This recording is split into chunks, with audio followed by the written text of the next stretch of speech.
আল্লাহর নবী, দয়ার নবী, বিশ্ব নবী, যার সঙ্গে বিয়ে হয়েছিল সর্বপ্রথম তার নাম হলো খাদিজা। কি নাম জোরে বলুন? হযরতে খাদিজা রাদিয়াল্লাহু তাআলা আনহা। আল্লাহু আকবার। হযরতে মা খাদিজাতুল কুবরা এত ধনী ছিল, বিশ্ব নবীর সঙ্গে যখন বিবাহ হয়ে 40 মণ স্বর্ণ দিয়েছিলেন, গাড়ি বাড়ি টাকা পয়সা সমস্ত সম্পদ তিনি দিয়েছিলেন। কিন্তু দয়ার নবীকে বিবাহ করেছিলেন, কিন্তু শুনেলেন বিশ্ব নবী ইসলামের জন্য সমস্ত জিনিসকে বিলিয়ে দিয়েছিলেন।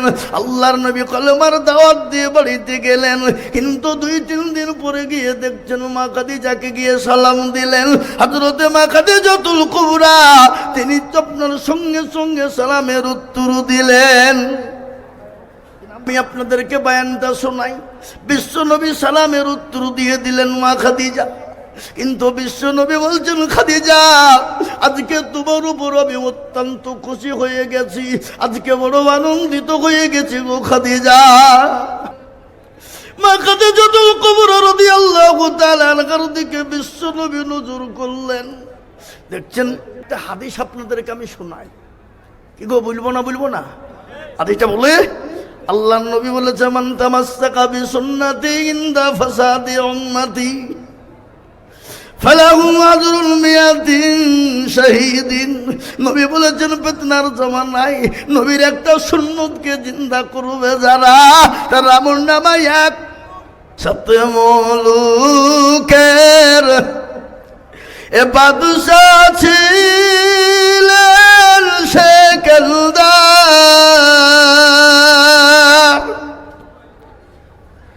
উজরকে নাকিয়া কোহেন সমাচার।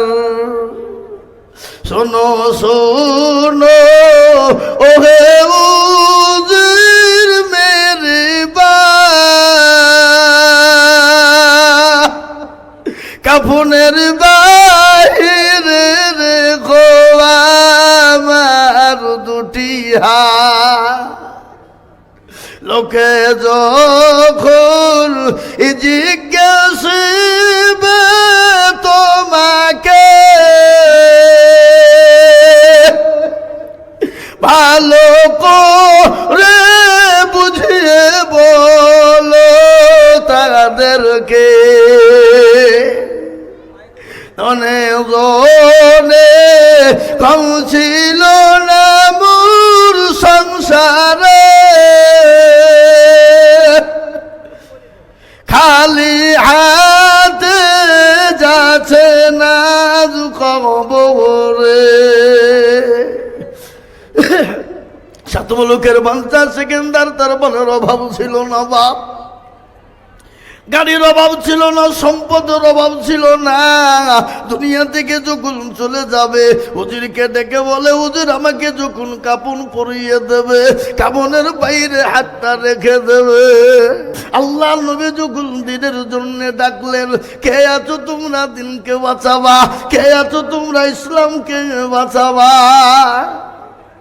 সাহাবারা একে একে জমা হয়ে গেলেন, যার কাছে যা ছিল সমস্ত জিনিস উজাড় করে দিলেন। মহিলারা পর্যন্ত গলার হার, নাকের ফুল, কানের দুল, হাতের বালা পর্যন্ত দিয়ে দিলেন। নবীর প্রেমিক কাকে বলে শুনেন, হাদিসের মধ্যে বলেছেন, লা ইউমিনু আহাদুকুম হাত্তা আকুনা আহাব্বা ইলাইহি মিন ওয়ালিদিহি ওয়া ওয়ালাদিহি ওয়ান নাসি আজমাইন।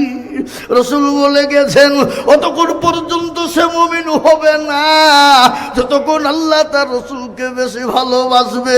বিশ্ব নবী যখন ডাক দিলেন, সাহাবারা একে একে যার কাছে যা ছিল জমা করে দিলেন। মহিলারা পর্যন্ত গলার হার, নাকের ফুল, কানের দুল দিয়ে দিলেন। একজন মহিলা 2 বছরের বাচ্চাকে নিয়েছে, বলেন, নবী গো, ও প্যারা হাবিব, আপনি যখন দিনকে বাঁচানোর জন্য, ইসলামকে বাঁচানোর জন্য ডাকলেন, খোদার কসম করে বলি নবী, আমি বাড়িতে চলে গেলাম, বাড়িতে যেয়ে দেখি কোনো জিনিস নাই। আমি কি দেব কি নিয়ে যে রসুলের দরবারে দেব?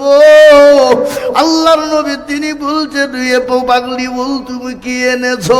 বলে, রসুল গো, আমি 2 বছরের কলেজের সন্তানকে নিয়ে এসেছি গো নবী, আপনি আমার কলেজের সন্তানটাকে নিয়ে যান গো হাবি।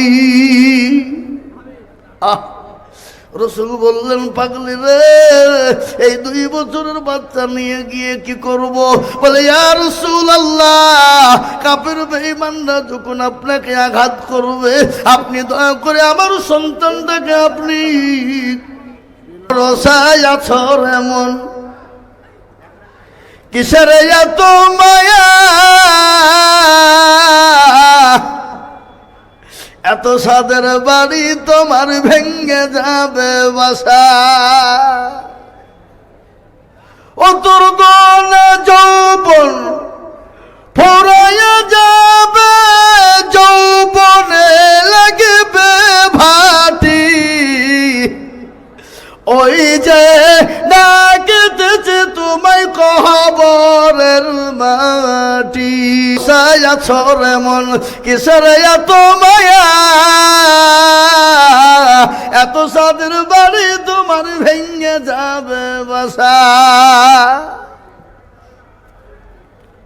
অতর দন যৌবন ফুরাইয়া যাবে, যৌবনে লাগবে ভাটি, ওই যে ডাকতেছে তোমায় কবরের মাটি।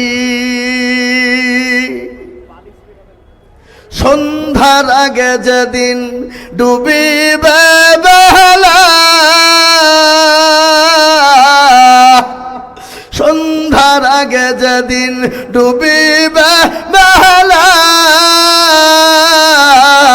এক পলকে ভেঙ্গে যাবে তোমার রঙের মেলা। ও কার তুমি ধমক দিবা, কার মাথায় ভাঙবা লাঠি, ওই যে ডাকতেছে তোমায় কবরের মাটি। খবর পেয়ে আসবে আত্মীয় স্বজন, তোমার চারি পাশে বসে তারা করিবে কান্দন। ও তোমায় সাজাইয়া দিবে মনের মতো, সাজাইয়া দিবে মনের মতো, কি সুন্দর পরিপাটি, ওই যে ডাকতেছে তোমায় কবরের মাটি। ও মুসলমান দরদি, কবর তো প্রতিদিন ডাকে, কবর বড় কঠিন জায়গা, বড় ভয়ানক জায়গা রে বাপ। কবর বলে, আয় রে আয়, আমি কিরামাকুড়ের ঘর, আমি কাউকে চিনি না, মানুষকে মাটি দিব, 1 সপ্তাহ পরে হাতের কুনিগুলা কুলে কুলে কুলে কুলে কুলে কুলে পড়ে যাবে বা 15 দিনের মাথায় মাথার চুল গেলা খুলে পড়ে যাবে সোনা, 20 দিনের পর পেটটা ফেটে যাবে, বুড়িটা ফেটে যাবে, আর 25 দিনের মাথায় আপনার দেখা যাবে পোকাতে সমস্ত শরীরের মাংসগুলাকে খেয়ে নিয়েছে সোনা। 30 দিনের পরে কবরে নিয়ে দেখো, বাস কিন্তু এখনো কবরের পথে নাই, কিন্তু তোমার দেহ কিন্তু নাই, খালি কঙ্কাল ছাড়া কোনো জিনিস কবরেতে পাবা না। কবর বড় কঠিন, তো ওই কবর থেকে বাঁচার জন্যে আমি বলবো গো বেলডাঙ্গা থানার মুসলমানেরা, ও দরদি, আল্লাহর কোরআনের খিদমতের জন্যে, এই কোরআন আপনার জন্যে ঢাল হয়ে কবরে সাক্ষী দেবে, এই কোরআন আপনার জন্য কবরে নাজাতের ফাইসালা করে দেবে।